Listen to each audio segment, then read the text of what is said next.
Hey everyone! Welcome back to Love Wisdom. Have you ever found yourself scratching your head, trying to come up with the perfect gift for your partner? Well, stick around because I'm about to unlock the secret to perfect gift giving, tailored just for your loved one, based on the 5 love languages. Let's dive into it.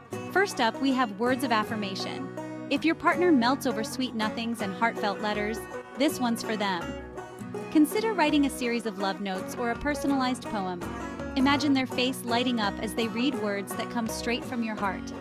It's like saying, "Hey, I love you," but on paper.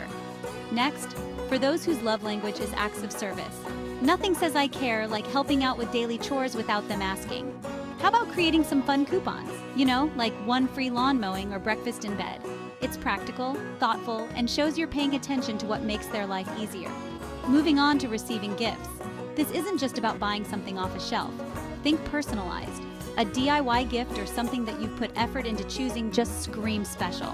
A scrapbook of your memories together or a custom painted vase. Now that's a story and a gift. Quality time. This one's precious. Nothing beats giving the gift of experiences. Concert tickets, a cooking class, or maybe a surprise weekend getaway.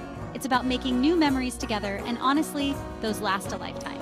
Let's make some memories is what you'll be saying with this gift. Lastly, physical touch. It's all about feeling close. A cozy blanket for those movie nights or a set of massage oils for a relaxing evening. It's like wrapping them up in a warm hug or a soothing touch, even when you're not there. And there you have it. Gift giving doesn't have to be daunting. Just tune into your partner's love language, and you're set to impress. Remember, it's all about making them feel loved in a way they understand best. So go on, give it a try, and watch your relationship blossom. Thanks for tuning in, and hey, happy gifting! Don't forget to subscribe for more exciting facts and tips.